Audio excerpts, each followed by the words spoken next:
ସାଙ୍ଗମାନେ ଆଜିର ସକାଳ ଆରମ୍ଭ ହୋଇଥିଲା ପଇଡ଼ ପାଣିରୁ। ସକାଳୁ ଉଠି ଦାନ୍ତ ଫାନ୍ତ ଘଷି ଆଗ ଗୋଟେ ପଇଡ଼ ପାଣି ପିଇ ଦେଇଥିଲି। ଆଉ ଗୋଟେ ପଇଡ଼ରୁ ବାହାରିଲା ମାତ୍ର ଅଧ ଗ୍ଲାସ୍ ପାଣି।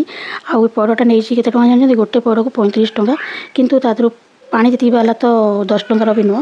ତା ସହିତ ନାଳି ଲାଗିଥିଲା, ତ ନାଳିରୁ ଟିକେ ନଡ଼ିଆରୁ ଟିକେ ଖାଇଦେଲି। ଆଉ ଏଠି ଚିକୁ ଆମର ଲୁଙ୍ଗି ପିନ୍ଧିକି ଖେଳୁଥିଲା। ସକାଳୁ ସକାଳୁ ତାର ଆଜି ଟ୍ୟୁସନ୍ ଛୁଟି ଥିଲା, ତ ସେଥିପାଇଁ ଲୁଙ୍ଗି ପିନ୍ଧିକି ତାର ମସ୍ତି କରୁଛି। ଆଉ ଏଇଟା ତା ଜେଜେମା ତା ପାଇଁ ଆଣିଥିଲେ ଯେତେବେଳେ ଛୋଟ ଥିଲା। ଆଉ ଏବେ ଟିକେ ବଡ଼ ହେଇଗଲାଣି, ତ ଏଇଟା ତାକୁ ଆଣ୍ଠୁ ପର୍ଯ୍ୟନ୍ତ ହେଉଛି। ଆଉ କାଲିର ଆସିଥିବା ଭାରରୁ ଯେଉଁ ସାଦରୁ ତ ବହୁତ କିଛି ବଳିଥିଲା, ତ ସେଇଟା ଆଜି ସକାଳୁ ସକାଳୁ ଜଳଖିଆ। ତା ସହିତ ଥିଲା କଦଳୀ, ଆମ ବାଡ଼ି କଦଳୀ, ଆଉ ତା ସହିତ ଇଡଲି ତରକାରୀ। ତ ସାଙ୍ଗମାନେ ଆଜିକାଲି ମୁଁ ଏତେ ଖାଉଛି ଯେ ଯିଏ ବି ଦେଖୁଥିବ ସେ ଡରି ଯାଉଥିବ, କାହିଁକିନା ଆଜିକାଲି ଏତେ ସବୁ ଖାଇବା ମୋ ପାଇଁ ବନା ହେଉଛି। ତ କିଛି ନା କିଛି ଡେଲି କିଛି ନା କିଛି ଭେରାଇଟି ବନା ହେଉଛି। ତ ଆଜି ବନିଛି ମୋ ଫେଭରେଟ୍, ଆଉ ମୋ ମାନେ ଇଚ୍ଛା ଥିଲା ଖାଇବା ପାଇଁ ଆଉ ମଞ୍ଜା ତରକାରୀ। କିନ୍ତୁ ବହୁତ ବର୍ଷ ହେଇଗଲା ମଞ୍ଜା ଖିଆ ହେଇନଥିଲା, ତ ଆଜି ଥିଲା ମଞ୍ଜା ରାଇ। ତା ସହିତ ଡାଲି, ଆଉ ଥିଲା ମୋ ହାତ ତିଆରି ଆମ୍ବ ଆଚାର।